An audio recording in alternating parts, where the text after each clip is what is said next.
Hello students and good morning. Welcome to you online class Science 7. This period is sponsored by Icon Prep Public School Kashipur Samastipur.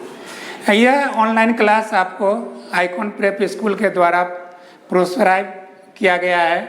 आप इसमें lesson 3 जो science का है fibre to fabrics, इसमें 2 part आप देख चुके हैं। तीसरा पार्ट में हम वूल कैसे प्रिपेयर करेंगे उसके बारे में हम स्टडी करेंगे। यहाँ आपका बोर्ड पर लिखा हुआ है how wool be prepared from fleece और हेयर ऑफ शिप्स।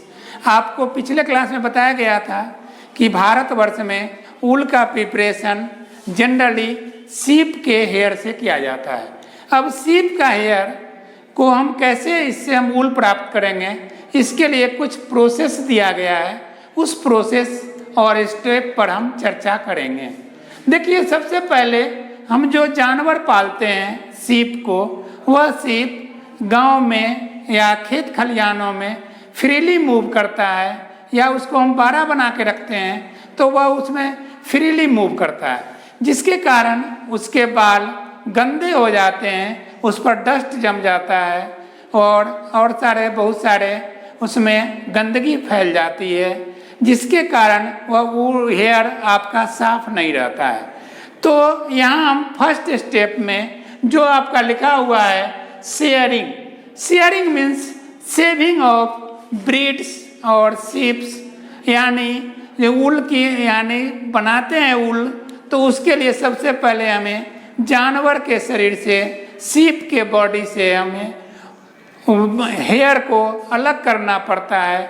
इस प्रोसेस को हम सेविंग ऑफ ब्रीड्स कहते हैं और शॉर्ट में शेयरिंग कहते हैं।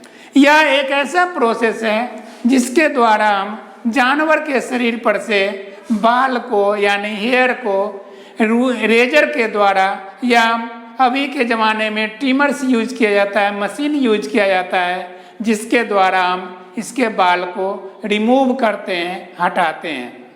जनरली यह रिमूविंग ऑफ हेयर्स आपका अप्रैल मई महीने में होता है, क्योंकि बाल रहने से जानवर को गर्मी ज़्यादा लगने लगती है और वह अनफिटनेस महसूस करता है, अनकंफर्टेबल हो जाता है, और इस मौसम में हम बाल को उसके बॉडी से हटाते हैं तो उसे कंफर्टेबल फीलनेस होता है, उसको वार्म फील कम होता है। अगर हम इसको जाड़े में अगर हेयर को रिमूव करेंगे तो जानवर हमारा बीमार भी पड़ सकता है। तो यह शेयरिंग का सबसे बेस्ट मंथ अप्रैल मई माना गया है, जिस समय गर्मी की शुरुआत होती है। तो उस समय हम जानवर के बाल को शेयरिंग करके अलग करते हैं। इसी प्रोसेस को हम शेयरिंग कहते हैं। That means shaving of breeds और cutting of breed hair from sheeps known as shearing. Second step है हमारा scoring.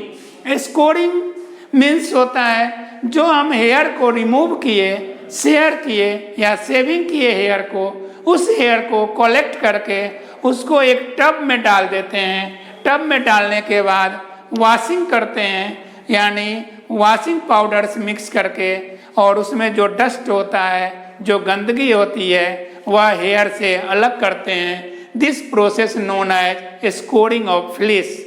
That means the washing of fleece or hair from sheep is known as scoring. Third step है हमारा, वह है sorting. Sorting means होता है जो हमारा हेयर रिमूव हुआ है और वॉशिंग के बाद जो हेयर बनता है, उस हेयर को हम according to texture, that means according to its shininess के आधार पर हम इसको सॉर्टिंग करते हैं, इसको ग्रेडिंग करते हैं। सॉर्टिंग का दूसरा नाम ग्रेडिंग भी है, लेकिन ग्रेडिंग में हम बेस को अलग अलग कर देते हैं, इसीलिए आपका सॉर्टिंग अलग रखा गया है और ग्रेडिंग अलग रखा गया है। कुछ बुक में आपका सॉर्टिंग और ग्रेडिंग एक साथ भी दिखाया जाता है। तो सॉर्टिंग करने के बाद हम जब हेयर को ग्रेडिंग करते हैं तो उसके लिए हमें कुछ आधार लेना पड़ता है, बेसिस लेना पड़ता है। वह बेसिस है length of hair, colour, texture and qualities. यानी 4 प्रोसेस, 4 हमारा फंडामेंटल्स बेस है जिसके आधार पर हम हेयर को जो रिमूवल हुआ है वॉशिंग के बाद उस हेयर को हम ग्रेडिंग करते हैं, क्लासिफिकेशन करते हैं। The 5th process is dining. अब देखिए जो आपका हेयर सॉर्टिंग और ग्रेडिंग के बाद अलग हो गया है उस हेयर को हम कलेक्ट करके और उसको हम ड्राइंग करके तब डाइनिंग में ले जाते हैं। डाइंग में हम डिफरेंट कलर देते हैं और डिफरेंट कलर के लिए हम डिफरेंट पिगमेंट्स का यूज करते हैं जो एक केमिकली प्रोसेस के द्वारा हेयर हमारा कलर किया जाता है और वह हेयर डाइनिंग करने के बाद कलरिंग हो जाता है, डिफरेंट कलर में आ जाता है और उस फ्लेश को यानी हेयर को हम डाइनिंग करके इंडस्ट्रीज में उसको एक थ्रेडिंग करने का काम करते हैं, स्पिन करने का काम करते हैं। स्पिन करने में उसका हम उसके आधार यानी उसका जो फंडामेंटल्स लेते हैं प्लाई के रूप में 4 प्लाई, 6 प्लाई या 5 प्लाई आपका वूल मार्केट में आता है। यह आपका सिस्टम स्पिनिंग के द्वारा तैयार किया जाता है और जो आपका हेयर है वह आपका एक थ्रेड में कन्वर्ट कर जाता है। थ्रेड में कन्वर्ट होने के बाद वह रीलिंग करते हैं यानी स्पिनिंग करते हैं और स्पिन करने के बाद वह आपका फाइबर बन जाता है और मार्केट में आ जाता है।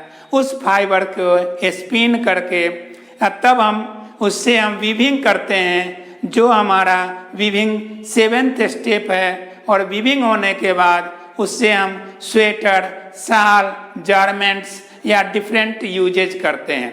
तो आपने इस पार्ट में देखा यानी पार्ट 3 में जो हम ऊल कैसे सीप से या अदर एनिमल से प्रिपेयर करते हैं। जो ऊल हमें प्राप्त होता है वह ऊल थोड़ा दिखने में टेक्सचर कम होता है तो उसे हम केमिकली के द्वारा रिफाइन करते हैं और मार्केट में जितने भी ऊल आ रहे हैं वह आपका प्योर ऊल के फॉर्म में नहीं आता है। उसमें हम एक्रेलिक मिक्स करते हैं शाइनिंग और टेक्सचर के लिए और मजबूती के लिए, तब ऊल जो मार्केट में आता है वह आपका मॉडिफाइड वुड या सिंथेटिक ऊल रहता है। ऊल का यूज हम डिफरेंट वे में करते हैं। जाड़े के मौसम में आप ऊल से बने स्वेटर, शाल या अदर गारमेंट्स बनाते हैं और उसका यूज करते हैं। Now the second day we learn about silk and preparation of silk. Thanks.